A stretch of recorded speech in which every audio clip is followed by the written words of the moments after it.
Chers compatriotes d'Algérie, chers compatriotes d'Afrique du Nord, comme nous nous sommes engagés, nous allons aborder aujourd'hui euh, l'aspect monnaie essentiellement et économie accessoirement dans le cadre de la réélection du roi de France et des économies africaines, le néron des temps modernes, le président Emmanuel Macron, et le rôle que pourraient jouer les électeurs français d'extraction africaine afin d'influencer les futures politiques internationales de la France, hein, qu'il s'agisse que ces politiques internationales de la France soient menées par l'actuel roi de France, qui a de fortes chances d'être réélu, et ou un autre candidat qui serait choisi par tous les électeurs français, risque de demeurer les mêmes. De demeurer les mêmes. Non, pour l'aspect monétaire, l'aspect monnaie, hein, l'aspect exclusivement monnaie. Exclusivement monnaie, c'est un sujet extrêmement complexe, extrêmement lourd à traiter. Ceci étant dit, nous allons vous mettre des liens vers des documents, nos textes, nos papiers que nous avons réalisés il y a assez longtemps, mais quand même, hein, c'est-à-dire c'est un travail. Nous avons travaillé sur le dinar algérien et le franc CFA, et tout ce qui se passe dans le domaine économique en Afrique, en particulier avec cette histoire de Zélicap et du gazoduc transafricain, Nigeria-Algérie, Algérie. Donc, nous avons travaillé sur tous ces aspects. Donc, nous allons mettre des documents papier dans lesquels il y a énormément de calculs, il y a énormément de graphiques, et il y aura bien sûr nos interventions dans lesquelles nous avons expliqué un tout petit peu, ce que disaient les chiffres, ce que disent les chiffres, ce que disent les graphiques. Donc, notre introduction à proprement parler dans le sujet et de rappeler notre objectif. C'est d'influencer l'élection française. Ça, c'est le deuxième objectif sur lequel nous ne cesserons jamais, que nous ne cesserons jamais de rappeler, sur lequel nous continuons à insister. Notre objectif est la paix. Le nom de chez Faïsset doit être associé à la paix, au développement, à la prospérité, au recouvrement de la dignité des Nord-Africains dans l'aspect anthropologique et identitaire, la majorité. Nous, pour renforcer tous ces vecteurs qui doivent porter les nations nord-africaines, pour nous, la dotation de l'Algérie d'un hymne national bilingue est une condition sine qua non maintenant. Une condition sine qua non. Donc, pour aborder la monnaie, nous allons essayer d'être très, très, très modeste. Très modeste. Nous commençons par dire est-ce qu'une monnaie est nécessaire pour créer est-ce qu'une monnaie est nécessaire pour faire tourner une économie à travers l'autarcie? La réponse est non.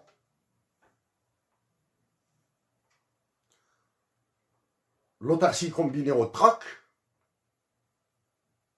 confirme la non-nécessité d'une monnaie. Maintenant, dans les théories, il est dit que la monnaie est un réservoir de valeur. Un réservoir de valeur. Il faudra prendre le mot valeur avec des pincettes.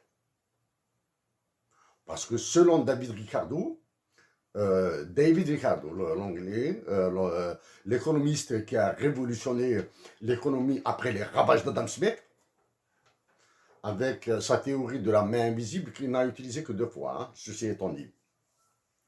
La monnaie n'a pas de valeur intrinsèque. Prenez n'importe quelle monnaie, et à plus forte raison, le dinar algérien ou le franc CFA n'a pas de valeur intrinsèque.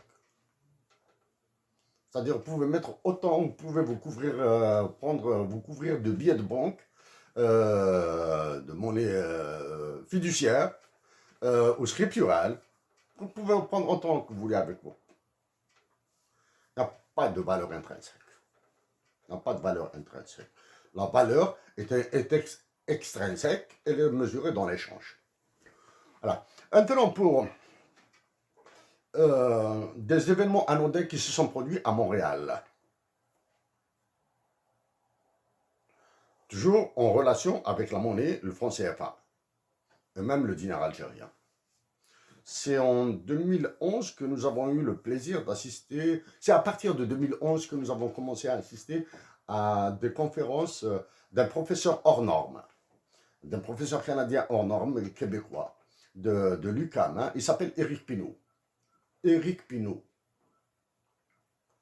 C'est en 2011 que nous lui avons posé la question, est-ce qu'il y a une guerre des monnaies? En 2011, c'est-à-dire en 2011, nous lui avons posé cette question. Éric, est-ce qu'actuellement il y a une guerre des monnaies? Ce professeur d'une extrême humilité, d'une extrême modestie, d'une extrême brillance, nous a répondu en faisant ce geste. Il grattait la tête, du moins, il se tirait un petit peu, il se grattait la tête et se tirait les cheveux. Il avait ce tic. Donc, nous profitons de l'occasion de dire au professeur Éric Pinault, voici l'un des résultats de vos somptueuses conférences, co-dirigées par des relations et des amis actuellement de l'IRIS, de l'Institut de recherche en information socio-économique basé à Montréal. Voilà. Donc, à partir de 2011, 2012, 2013, nous invitons cet ancien ministre guinéen, normalement, il est de Guinée, qui a donné une conférence à Montréal pour la communauté africaine.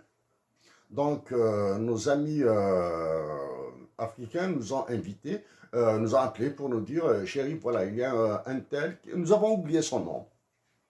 Il y a un tel qui va venir, il va donner une conférence sur l'économie et le franc CFA surtout, hein, le franc CFA. Ce monsieur, nous avons eu l'opportunité de le voir 2 fois sur les plateaux de télévision. C'est un professeur. Actuellement, il serait professeur à Paris. Et c'est un ancien ministre de Guinée. Donc, si ce professeur se reconnaît, avec qui nous avons eu un échange en off, nous le défions de réagir à ce que nous allons dire maintenant. Nous le défions de réagir à ce que nous allons dire maintenant. Il y a aussi ce Malien, dans le même cercle, dans une autre conférence, sur le franc CFA. Avant d'entamer sa conférence, le modérateur avait sollicité l'assistance de poser 2 ou 3 questions préliminaires afin que ce Malien oriente, canalise son intervention, c'est-à-dire essayer de répondre un petit peu, un tant soit peu, aux préoccupations, aux intérêts des uns et des autres en fonction des questions. Donc, nous étions sur place. Nous avions avec nous une dizaine de papiers. C'est le même papier, on dit copie. Hein, on dit copie. Il y avait 3 lignes, maximum 5 lignes. Disons, maximum 5 lignes. Donc, le modérateur, nous connaissez. Monsieur, vous avez demandé des questions. J'ai une question. Monsieur, monsieur comme ça, avec véhémence. Monsieur, pas plus d'une minute. Soyez-en certains. Ça ne sera pas plus de 30 secondes. Pas plus. Notre question tiendra en 30 secondes, maximum 45 secondes. Nous avons posé notre question et avant de quitter la salle, nous avons donné le paquet de feuilles que nous avons dit comme un tract, comme un tract. Nous avons demandé de distribuer et de lire. Donc en sortant, c'est toute la salle qui nous soulevait des yeux. Nous avons bousillé sa conférence. Donc ce Malien, une certitude. Ça s'est passé en 2014-2015. Une certitude. C'est un très haut fonctionnaire malien, c'est-à-dire il était dans les sphères du président de l'époque. Il était dans ses pattes. Il était dans ses pans. Donc même chose pour lui. Voilà. Donc, avons-nous besoin d'une monnaie pour vivre? Non, la réponse est non. La première. Est-ce qu'il y a une différence entre le dinar algérien et le franc CFA que vous allez voir dans les chiffres, dans les documents que nous allons mettre à votre disposition? D'un point de vue formel, oui. Le dinar algérien est une monnaie officielle gérée par une banque centrale. Le franc CFA est une monnaie criminelle. Une monnaie criminelle, nazie, fasciste, contrôlée par la France. Voilà. Avec quoi peut-on mesurer une monnaie quand elle existe? Si elle existe. Voilà. La dignité. La dignité des nations à avoir leur propre monnaie. La dignité régalienne, la dignité patriotique. Si vous avez votre monnaie, si le Mali, le Niger, le Burkina, le Cameroun et tous les pays, le Sénégal, le Tchad, le Bénin, la Guinée, tous les pays qui utilisent le franc CFA là actuellement. S'ils avaient leur propre monnaie, ils auraient leur dignité régalienne. Voilà. Avec quoi peut-on aussi mesurer la monnaie? Avec le sentiment de fierté qu'elle procure. Eh oui, sentiment de fierté. La fierté, elle est canalisée par quoi? Avec la confiance. Est-ce que les Algériens ont confiance dans le dinar algérien? Est-ce que les utilisateurs du franc CFA, les consommateurs, les agents, utilisateurs du franc CFA sont satisfaits? Vous pouvez répondre. Non. Récemment, après la tentative là de faire avaler par le précédent président du Niger, M. Issoufou, à qui nous sommes adressés via le président Bazoum,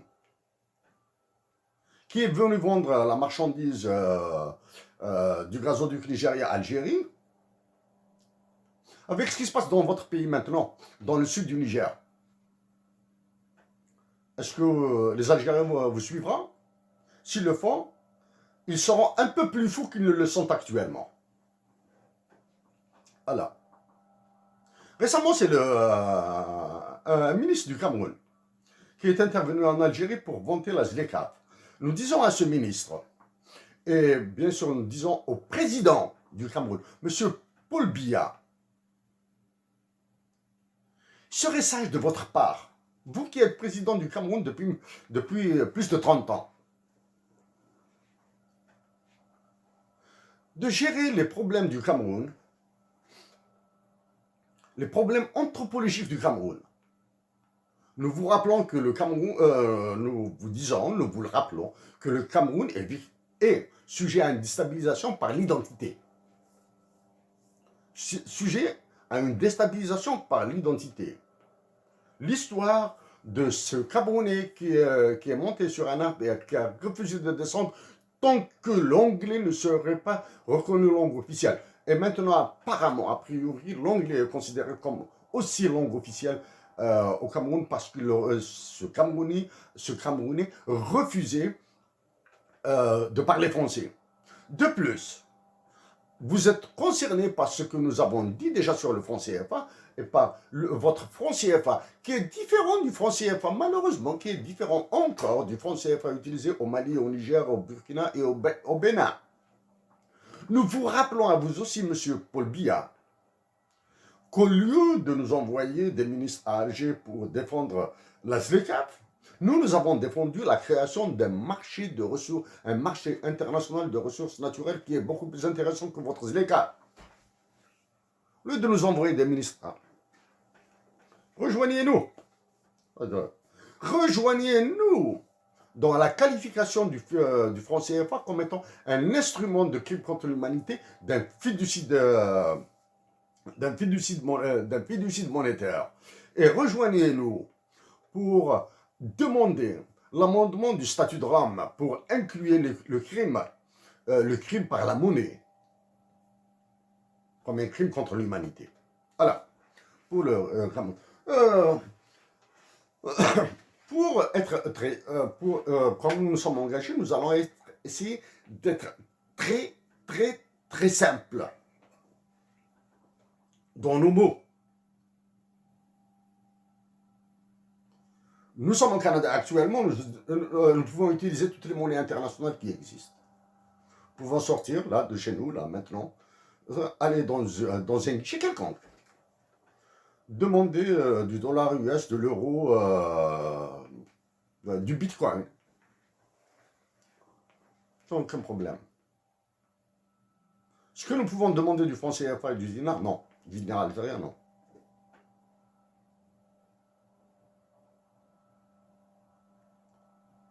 Est-ce que les Algériens et les consommateurs utilisant le franc CFA sont capables de faire ça?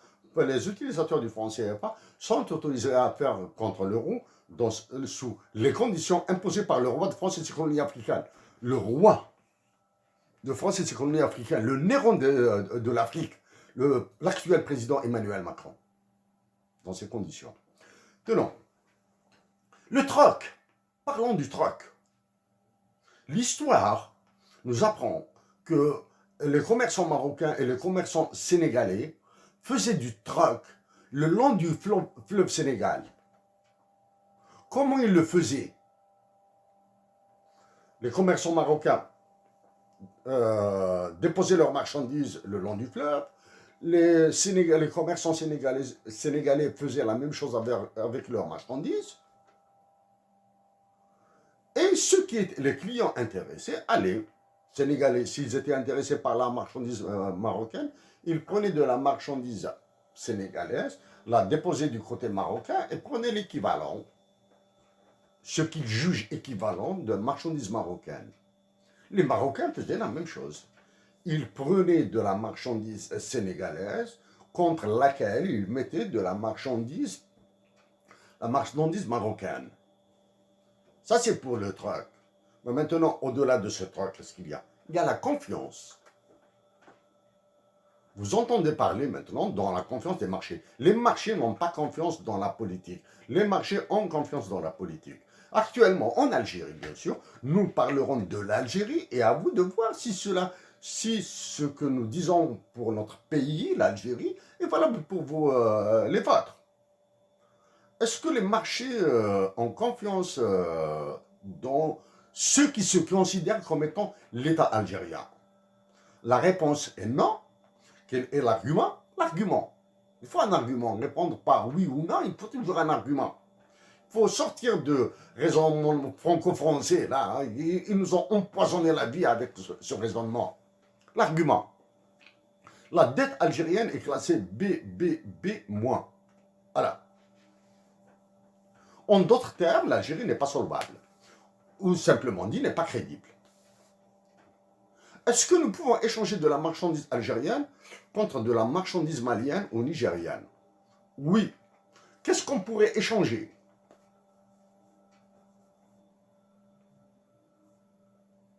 l'uranium du Mali et du Niger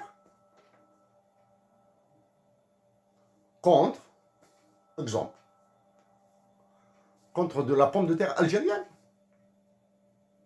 Non, l'Algérie, ça peut être aller importer de la pomme de terre. Est-ce qu'on va faire du transfert de marchandises avec les différents contrats signés par l'Algérie vers le Mali et le Niger? Vous allez encore crever de faim plus. Voilà. Mais maintenant, est-ce qu'on peut échanger, troquer euh, d'une production artisanale? Oui. Nous pouvons troquer les jarres fabriquées en Kabylie contre le cuir, les produits dérivés du cuir du Mali et du Niger. Oui, certains diront que les produits dérivés du cuir du Mali et du Niger, du cheptel, du Mali et du Niger, sont plus intéressants que les jarres de Kabylie. Nous leur disons qu'ils se foutent le doigt dans l'œil jusqu'au coude. Voilà, bon, ça c'est pour un petit peu... parce que les jarres fabriquées en Kabylie sont exceptionnelles, sont d'exception. Voilà.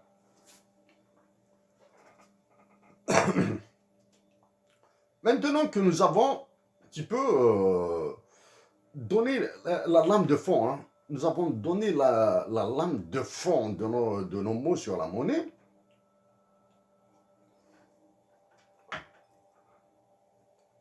venons au réel. Au réel. Les pays utilisant les deux formes du franc CFA n'ont pas de banque centrale. Et ils sont dépendants d'organisations internationales terroristes, la BCE, et d'une banque centrale terroriste. La BCAO, la CEDEAO, l'UEMOA, l'UMOA. Voilà. Mais l'Algérie, la Tunisie et le Maroc ont leur banque centrale. Il est difficile. Il est difficile pour les consommateurs et les utilisateurs du franc CFA de voir un petit peu la différence. Récemment, ça fait 3 jours, 2-3 jours, les gérants, nous disons bien les gérants, du four crématoire de la chambre à gaz algérienne, la Banque centrale d'Algérie, sur ordre de ceux qui prétendent être les gestionnaires de l'Algérie. Nous excluons cette fois-ci celui qui se prend pour être le président, comme étant le président de la République. Nous pensons à l'état-major de l'armée. Ils sont idiots et crétins. Non seulement ils ne comprennent absolument rien à la défense d'un pays, ils veulent se mêler de la monnaie. Ils se veulent de la monnaie. Ils sont montés au créneau. Nous jurons devant Dieu que nous n'avons pas lu un mot de ce qu'ils ont dit. Très simple. La confiance, c'est une question. Nous jurons par Dieu. Question de confiance. Que nous n'avons pas lu un mot de ce qu'ils ont dit. Nous avons vu les titres. Et pour nous, quand dans les titrailles du bout de papier de l'APS, Algérie Presse Service, de certains journaux algériens, quand un gouverneur ou les gouverneurs ou bien le conseil d'une banque évite d'énumérer ses cibles, l'inflation ou le taux d'emploi, évite d'utiliser les mots de taux directeur, taux d'intérêt, taux d'escompte, taux de réescompte, tant ils sont incapables d'avancer des chiffres sur le très court terme, le moyen terme et le long terme, nous les considérons comme nuls. Et en étant nuls, ils engagent l'avenir de la patrie des patriotes algériens. Parce que les non-patriotes s'en foutent royalement de la patrie. Ils vivent en Algérie, n'étant pas patriotes, ils s'en foutent. Mais les patriotes algériens. Donc, l'Algérie, même si elle a, c'est un atout, hein, un atout de premier ordre. Un avantage de premier ordre qu'on n'a pas non disponible chez les pays voisins, Mali, Niger, etc., le Tchad. Hein. Le cas du Tchad, c'est une autre histoire. Hein. Premier ordre. Mais malheureusement, c'est un atout qui dessert, qui est contre la patrie Algérie. La patrie Algérie, qui a été libérée par des Abandramdan, des Douchmourad, par des Hussein Ahmed, et non pas par ces gus-là. Alors, donc ça, les pays de la zone CFA n'ont pas de banque centrale, sont étranglés. Maintenant, à quoi sert donc dans ce cas-là la monnaie? À mesurer la libération, l'émancipation, l'affranchissement. L'Algérie peut, les Algériens patriotes, en reprenant le contrôle de la monnaie, par voie de pression, par des mots, pas de manifestation, parce qu'ils vont se faire réprimer, ils vont se faire tirer dessus là. Ils vont se faire envoyer en prison par une justice, un concert de justice là. Non, juste par des mots simples, très polis, très sages. En reprenant la valeur de leur monnaie, ils reprennent leur destin. Ah, la valeur d'une monnaie, c'est dans ce que nous disons, c'est concentré, mais c'est pour réduire le temps d'intervention. Quand une monnaie est dévaluée, ses importations deviennent plus chères et ses exportations deviennent moins chères. Mais est-ce que cela garantit une compétitivité? Non, c'est ce qu'on appelle une compétitivité artificielle. Donc, pour gagner une compétitivité réelle, il faudra travailler là. Il faut travailler la terre. Il faut travailler la terre. Nous disons bien, il faut travailler la terre. Et pour travailler la terre, il faut de l'eau. Et avant de travailler, pour pouvoir travailler la terre, il faut la volonté. Il faut la volonté, et la volonté sans l'amour de la terre, rien ne se produira.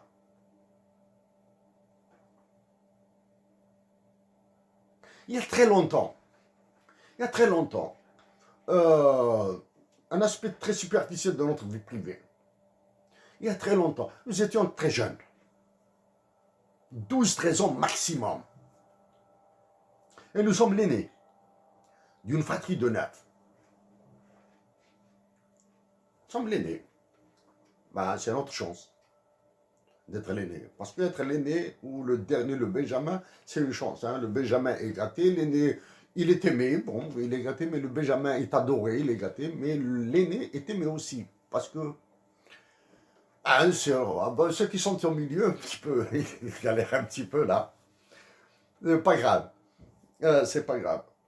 Donc, nous irriguons notre lopin de terre. Nous avons un tout petit lopin de terre, hein, un petit hectare, que notre grand-père avait acheté par morceaux. Il avait acheté le premier quart, le deuxième quart, le troisième quart et le quatrième quart. Côte à côte. Tout petit, hein. Donc, il fallait irriguer nos oliviers. Et il fallait de la main-d'œuvre. Donc, un bon matin de juillet, c'est le mois de juillet. C'est la loi naturelle chez nous, dans la vallée de la Soumane, dans la région. Et il fallait irriguer les oliviers au mois de juillet, 2 fois au mois de juillet. 2 fois au mois de juillet. Et l'expérience donne des résultats extraordinaires. Notre huile d'olive est superbe, est excellente. Bon. Réveillé très tôt le matin. Notre mère, maman, je t'aime. Notre mère nous a réveillés très tôt le matin pour accompagner notre père pour irriguer tout le champ. L'irrigation de notre champ d'olivier nous prenait un petit peu, disons, à peu près 4 heures, 5 heures de travail. Hein. 5 heures de temps, pas de travail. Hein. Il faut être précis dans les mots. Un peu nous, enfants, 13 ans, 12-13 ans, là. Et il fallait surveiller les rigoles. Ne sont pas cassés. Ne sont pas cassés. C'est-à-dire, c'est ce qu'on appelle dans notre jargon Akanter. Mugarizara au Kanter. Bon, quand c'est Arcanter, la rigole a rompu là, nous essayons de rafistoler. Rafistoler la chose quand c'est lourd, quand la pression d'eau est lourde et plus forte. Donc c'est le père qui faisait ça. Eh oui, mais de temps en temps, il faut aller acheter chercher chez les voisins du café, de l'eau, un peu de trucs là, surtout du café. Pour le papa, de l'eau et un peu de galette pour nous. Ah, le soleil qu'on y est, midi et demi à peu près, nous terminons et nous rentrons à pied de Tarza à Bougelil. En cours de route. Nous étions enfants, nous voulions jouer au ballon, comme tous les autres, hein, comme tous les jeunes enfants, comme tous les enfants. En cours de route, nous avions dit à notre père, Père à son âme, et si on vendait notre lopin de terre, on aurait un peu d'argent, nous allons investir, etc. etc. C'est l'unique, nous jurons devant Dieu, c'est l'unique fois où nous avons énervé notre père. Nous lui avons fait très mal et il était resté silencieux. Il n'a pas réagi. Mais nous lui avons causé une douleur atroce. Atroce. Donc, paix à son âme. Nous nous excusons. Père, nous nous excusons. Parce que actuellement, c'est en 2001 que nous avons commencé après le décès de notre père, sur ordre de notre mère, il fallait que nous travaillions la terre. Et planter de nouveaux oliviers pour faire, c'était symboliquement le transfert de propriété d'un défunt vers ses enfants. Et nous avons commencé à travailler la terre avec le restant de nos frères. Des frères qui expatriés, qui nous finançaient. Nous qui étions sur place à l'époque, nous travaillons avec nos bras. C'est le meilleur travail que nous avons fourni dans notre vie. C'est la plus grande satisfaction de travail, nous l'avons obtenue en travaillant la terre. Et nous avons travaillé avec l'Exim Bank. C'est en dire. De monde de la finance, de l'Exim Bank, travail de la terre, le travail de la terre. Nous avons été heureux. Nous mangions ce que nous produisions. Voilà. Non, nous allons essayer de voir ce qui se passe maintenant dans le monde et bien sûr ce que nous allons vivre en Afrique du Nord. Nous rassurons les utilisateurs du franc CFA, les Algériens, les utilisateurs du dinar algérien vont voir leur dinar transformé en franc CFA. C'est en 2015 que nous avons dit que l'une des solutions était la dollarisation de l'économie algérienne ou bien l'euroisation, c'est-à-dire l'usage de l'euro en Algérie. C'est en 2015. Là, actuellement, il y a une série de dévaluations qui s'annoncent et il y a une convertibilité du dinar qui s'annonce, comme le cas du franc CFA. C'est pour cette raison que vous avez des chefs d'État qui s'agitent pour la mise en œuvre de ce gazoduc et de la ZLECAF. Donc, les Algériens, les trois concerts de l'Algérie sont la présidence de la République, l'état-major de l'armée et la Banque centrale. Donc, ces trois réunis sont en train de brûler l'Algérie avec la monnaie.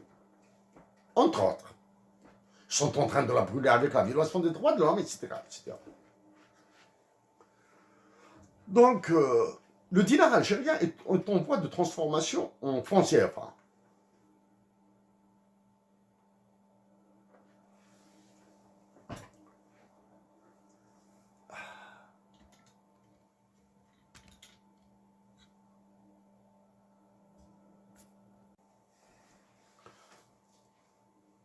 Donc, le dinar algérien est en voie de transformation en franc CFA. L'Algérie vient avec l'instauration d'une allocation chômage. Allocation chômage, non, c'est une allocation pour les personnes sans emploi. Donc même une personne qui est en emploi peut trafiquer les papiers et devenir sans emploi pour gagner 13 000 dinars. C'est une arme d'autodestruction qui n'a pas de nom. C'est une arme d'autodestruction, c'est une disposition suicidaire. Voilà. Ça, c'est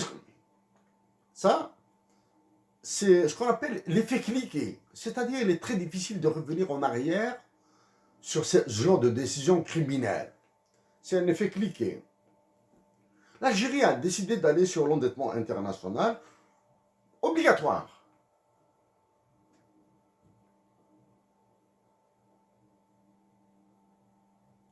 C'est un effet de levier, leveraging. Quel est le troisième effet que toute l'Afrique du Nord va subir? Que toute l'Afrique en général, mais maintenant parlons de l'Algérie, de la Tunisie, du Maroc et des pays utilisant le franc CFA. L'effet papillon. L'effet papillon de ce qui se passe en Russie et en Ukraine. L'effet papillon de ce qui se passe en Russie et Ukraine. Pourquoi? À travers la monnaie.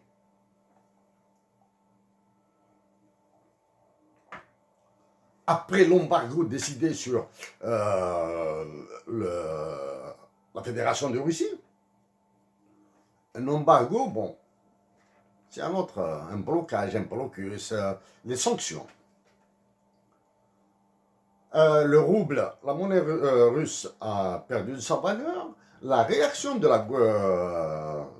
la Banque centrale de Russie a été la première fois d'augmenter le taux d'intérêt, de porter le taux d'intérêt bancaire, le taux directeur à 10%.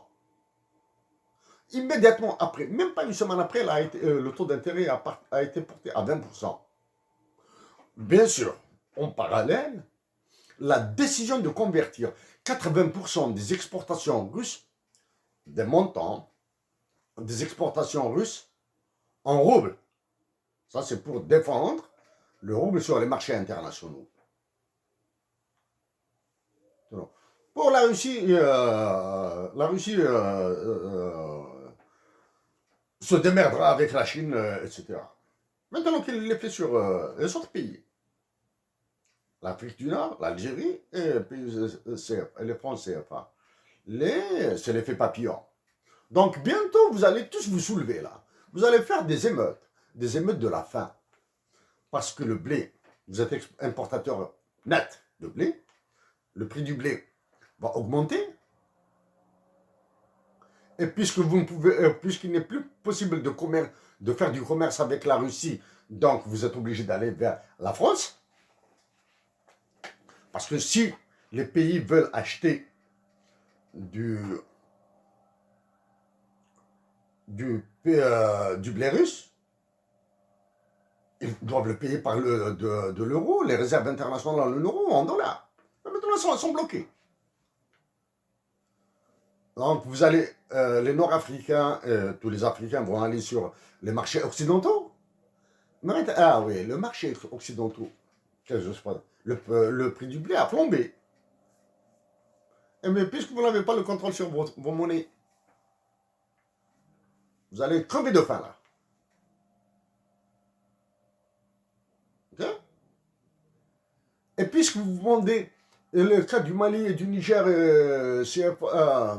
Tchad, Burkina, République centrafricaine, puisque vous vendez vos diamants, vos terres rares, votre pétrole, votre or, tous les minerais, et puisque vous payez en plus la détérioration de la nature, ça c'est une externalité négative,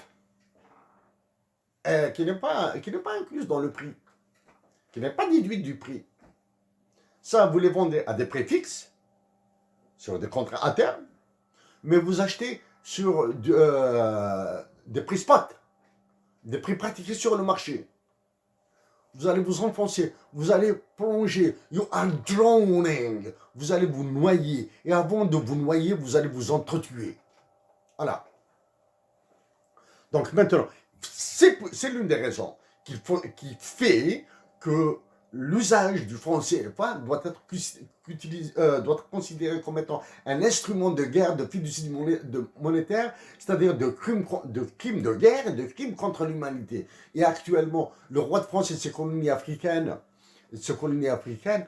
ont joui. Président de la France, l'actuel Emmanuel Macron, qui risque d'être élu, en jouit. Et même le futur, même si le roi de France, l'actuel roi de France n'est pas réélu et le futur président sera un autre, euh, ils ne pourront jamais abandonner ça. Même ceux de gauche, là, qui vous bâchent le Mali est ton malien, etc., etc. Non. Quand ils viendront sur la réalité économique française, ils vont tempérer. Maintenant, l'autre risque, l'Allemagne actuellement arrive à sauver le monde. L'Allemagne, parce que l'euro européen, la monnaie européenne, est une monnaie exclusivement allemande qui protège les autres pays de la zone euro. La zone euro, le nombre de pays utilisant l'euro est inférieur au nombre de pays de l'Union européenne qui est inférieur au nombre de pays de l'Europe. Actuellement, l'Allemagne arrive à tenir le coup. Maintenant, puisque l'Allemagne achète du pétrole et gaz, du gaz, du pétrole, peut-être du blé, du charbon russe, aucun pays au monde ne pourra bloquer l'Allemagne. Donc, mais puisque l'Allemagne, l'euro est bloqué, les Russes seront payés par de la dette allemande qui est ultra sûre. La dette allemande est ultra sûre. Très sûre. Tant pis. On n'a pas besoin, les Russes diront aux Allemands que nous n'avons pas besoin de dollars et d'euros maintenant, mais nous avons besoin de votre dette. Et la dette allemande est très sûre. Les bons de trésor allemands. Entre-temps, ils vont leurs affaires avec la Chine. Et tout le trafic. L'autre aspect. Est-ce que ce qui se passe en Ukraine et en Russie et les effets sur l'Afrique du Nord, les pays de la zone CFA, le dinar, est-ce que cela ne déboucherait pas sur une crise de change? Une crise de change qui pourrait entraîner une crise d'intérêt et comment survivront le peu d'Africains, le peu d'Algériens, de Nord-Africains qui en resteront, qui échapperaient à ça. L'autre effet maintenant dont nous allons aborder, dire quelques mots. Nous sommes expatriés, nous vivons au Canada. Nous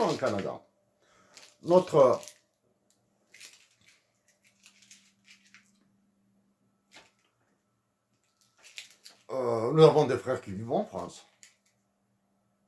Et c'est valable pour tous les expatriés africains. Qu'est-ce qui se produit? Qu'est-ce qu'ils sont en train de faire? Prenez un expatrié malien ou nigérien, il part de France à Kidal ou à Tombouctou. Il prend un vieux taco de France, il prend 1000 euros avec lui. Quand il arrivera chez lui, là, dans son village natal, dans son village natal au Mali et au Niger, il pourra acheter la moitié du village. Est-ce que cette situation s'est produite en Algérie? Oui. Depuis l'instauration, ce qu'on appelle du transfert des pensions de retraite des Algériens ayant travaillé en France vers l'Algérie, il y a cette procédure. C'est-à-dire les pensions de retraite peuvent être reçues en euros, à l'époque en francs français, maintenant en euros en Algérie. Qu'est-ce qui s'est passé? Avec l'ultralibéralisme des années 80, qui a commencé les années 80 en Algérie, les Algériens sont devenus, les businessmen algériens sont devenus plus riches. Ils avaient besoin de véhicules de luxe. Ils avaient besoin d'investissements, parce qu'ils sont assez intelligents. Ils achetaient les pensions de retraite des Algériens en France. Qu'est-ce qui s'est produit en Algérie? Le prix de la terre a flambé. Le prix de la terre. Toute la terre, puisque les terres agricoles sont concentrées au nord, leur prix a flambé. Donc, quand on fait flamber le prix d'un intrant de production, la terre, moins de production, son prix a augmenté. Et donc, la production de cette terre va augmenter. Donc, le processus inflationniste a commencé il y a très longtemps en Algérie. Il fallait être intelligent. D'une certaine intelligence. Pour certains, elle était sadique, pour d'autres, elle était mercantiliste, pour d'autres... Et il y a l'effet inverse. Hein. Il y a l'effet inverse qui s'est produit. Ceux qui avaient accumulé des terres, l'achat, ils achetaient des terres un peu partout, en Algérie, il y a assez longtemps. Ils avaient beaucoup d'argent. Avec l'ouverture, le transfert, la possibilité de transfert, eh oui, d'accord. Tu viens un immigré, je te donne de la terre en Algérie et tu me donnes ton petit café en France, tu me donnes ton petit hôtel, tu me donnes ton petit restaurant, etc. Ton petit commerce du coin là, du métro d'Avron, bien de Montreuil. Voilà, donc il y avait cette possibilité. Donc voici les ravages du franc CFA. Maintenant, nous avons parlé. Nous allons remonter maintenant. Nous allons remonter un petit peu dans l'histoire.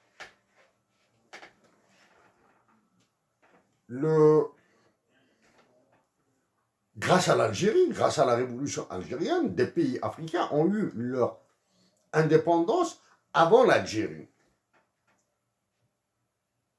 Grâce à la révolution algérienne. Ça, les Africains doivent se le mettre une fois dans la tête. Hein.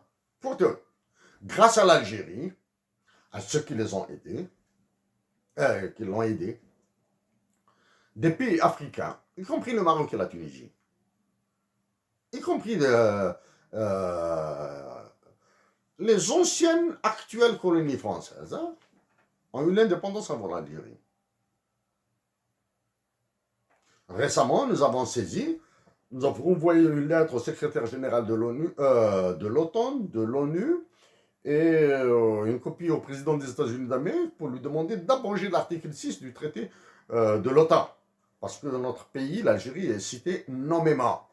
Donc certains pays au niveau du tropique du cancer sont concernés. Qu'est-ce qui s'est passé? Après son indépendance, l'Algérie a décidé de recouvrer sa souveraineté monétaire régalienne. Elle a eu une banque centrale. Au Mali, qu'est-ce qui s'est passé? Celui qui a voulu doter le Mali d'une banque centrale, Modibo Keïta, a été envoyé en prison. Et il est mort en prison. Voici comment le crime rattrape l'histoire. Rappelle l'histoire. Et voici comment le crime produit d'autres crimes.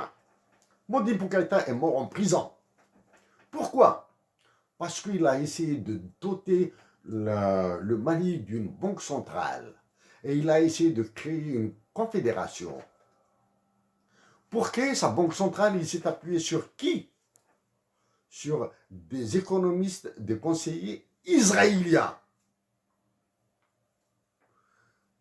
Chers sœurs et frères du Mali, l'histoire, l'effet boomerang de l'histoire par moments est ravageur.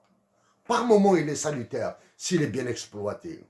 Donc maintenant, nous allons faire la synthèse. La monnaie est l'instrument, est l'un des instruments des mesures des droits de l'homme, des libertés, de la démocratie et de votre autodétermination. Dans le cas de l'Algérie, nous le disons et nous le répétons, l'état-major de l'armée, en faisant parler les gestionnaires du four crématoire de la Banque centrale, là, doit partir. L'état-major de l'armée doit être renouvelé. Une élection présidentielle est indispensable pour rétablir la confiance dans la monnaie. Et les futures politiques monétaires algériennes seront ravageuses. Parce que pour revenir en arrière avec la série de crimes qui ont été commis depuis ne serait-ce que 2015, 2014-2015, pour revenir en arrière à beaucoup de larmes. Beaucoup de larmes. Chers compatriotes algériens, tunisiens, marocains, du Mali, maliens, nigériens, du burkinabé, tout, chers compatriotes. En plus de la paix, de la prospérité, de la démocratie, des droits de l'homme, de nos dignités à nous tous, il faudra avoir un autre objectif. Aimez le billet de banque que vous prenez chez vous. Le billet de banque, ça c'est un post-it, hein, c'est un nom de travail. Quand vous mettez un billet de banque dans vos poches, qui vous procure de la satisfaction, du plaisir de l'avoir, du bonheur de l'avoir. Si vous n'avez pas ça, vous n'aurez absolument rien d'autre. Chers compatriotes d'Algérie, d'Afrique du Nord, il faut influencer l'élection française actuelle. Malheureusement, par exemple, en Algérie, on parle beaucoup plus de la Russie et de l'Ukraine, dont nous avons expliqué les effets sur l'Algérie et l'Afrique du Nord, mais pas un mot sur ce qui se passe à 2 heures d'avion. Le roi de France et de ses colonies africaines, le président Emmanuel Macron, a ravagé l'Algérie. S'il a ravagé l'Algérie, que dire des autres pays? Chers compatriotes d'Algérie, c'est avec un cœur blanc que nous adressons à vous et en pensant à toutes ces personnes qui se sont sacrifiées pour différentes libérations. Le recouvrement de l'anthropologie nord-africaine, et nous parlons, dans notre cas pour l'Algérie, de la majorité intégrale, risque d'être un détonateur. C'est un détonateur au service actuellement de la France. Il est dans ce que nous appelons le Donbass et le Kosovo nord-africain. Le sud de l'Algérie, le nord du Mali et le nord du Niger. Soyons solidaires, agissons pour la paix. Anticipons les coups avant qu'ils nous tombent dessus. Chers compatriotes d'Algérie et d'Afrique du Nord, du Canada, nous vous saluons très bien.